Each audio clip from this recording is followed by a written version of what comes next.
নমস্কার বন্ধুরা, নতুন একটা ভিডিওতে সবাইকে স্বাগত। আজ শেয়ার করব ভীষণই ক্রিস্পি নিমকির রেসিপি। ভীষণই কম সময়ে এটা তৈরি করে নেওয়া যায় আর চা বা কফির সাথে বেশ ভালো লাগে। দেখে নাও তাহলে রেসিপিটা। প্রথমে ময়দাটাকে মেখে নেব। তার জন্য মেজারিং কাপের হাফ কাপ ময়দা নিলাম।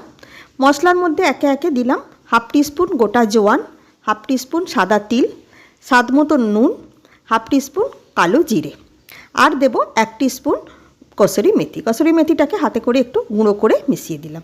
শুকনো উপকরণগুলোকে ভালো করে প্রথমে মিশিয়ে নিলাম। এবারে দেব ময়ানটা। ময়ানের মাপটা হলো 1 কাপ ময়দার জন্য 1/4 কাপ ময়ান দিতে হবে। এখানে আমি যেহেতু হাফ কাপ ময়দা নিয়েছি তাই 1/4 কাপের হাফ সাদা তেল আমি এখানে ব্যবহার করছি।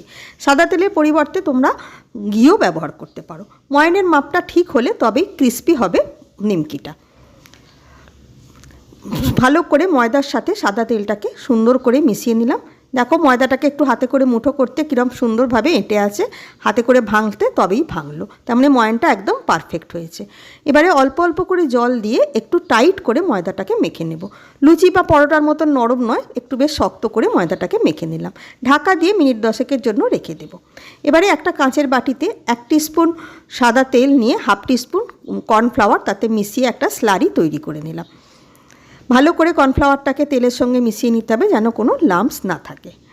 এদিকে মিনিট 10 ময়দাটাকে রেস্টে রাখার পর ময়দাটা সুন্দরভাবে সেট হয়ে গেছে। দুটো সমান আকারের লেচি কেটে করে নিলাম। একটা লেচিকে নিয়ে বেলুনের সাহায্যে বেশ পাতলা করে প্রথমে বড় করে বেলে নিলাম। যেমন আমরা লুচি বেলি সেই রকমভাবেই পাতলা করে বেলে নেব। এবারে যে কর্নফ্লাওয়ারের স্লারিটা তৈরি করে রেখেছিলাম সেটা থেকে চামচে করে অল্প অল্প করে ওই বেলাটার ওপর দিয়ে চামচের পেছন দিয়ে গোটাটাতে ভালো করে মাখিয়ে নিলাম। এটা দিলে নিমকিটা খুব সুন্দরভাবে ক্রিস্পি হবে।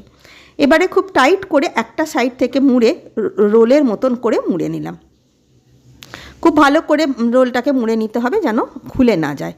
এবারে ছুরির সাহায্যে ছোট ছোট করে মোটামুটি সমান মাপের ছোট ছোট টুকরো করে কেটে নিলাম। এক একটা টুকরোকে নিয়ে হাতে করে প্রথমে চেপে একটু বড় করে নেব।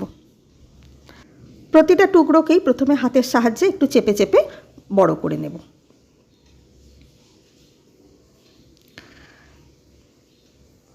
তারপরে বেলুনের সাহায্যে বেলে পাতলা করে নেব।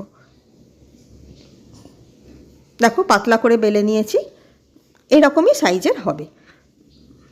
সমস্তগুলোকেই তৈরি করে নিলাম। আর একটা যে লেচি ছিল সেটাকেও একইভাবে তৈরি করে নিলাম। থিকনেসটা দেখতে পাচ্ছ কতটা পাতলা রেখেছি। এবারে ভাজার জন্য বেশ কিছুটা সাদা তেলকে প্রথমে খুব ভালো করে গরম করে নিয়ে 3-4টে মতো নিমকি দিয়ে দিলাম, যতগুলো কড়াই ধরবে। নিমকিটা দেবার পর একদম গ্যাসকে লো করে দিতে হবে। লো ফ্লেমে বেশ সময় নিয়ে উল্টে পাল্টে লালচে করে ভাজতে হবে। গ্যাসের ফ্লেম বাড়িয়ে দিলে কিন্তু গাটার লালচে হয়ে যাবে, কিন্তু ক্রিস্পি ভাবটা তৈরি হবে না। তাই জন্য লো ফ্লেমে একটু সময় নিয়ে উল্টে পাল্টে ভাজতেটা হবে। দেখো আস্তে আস্তে লালচে রং আসছে। বেশ ভালো রকম চারদিকটা লালচে হয়ে যেতে তেলটাকে ছেঁকে তুলে নিলাম। একইভাবে সব নিমকিগুলোকেই ভেজে নেব। এইভাবে যে কোনো দিন তোমরা বাড়িতেই এটা বানিয়ে নিতে পারো। দেখতে পেলে ভীষণই কম সময়ে এটা তৈরি হয়ে যায়। কি সুন্দর খাস্তাও হয়েছে, চা বা কফির সাথে খুব ভালো লাগে।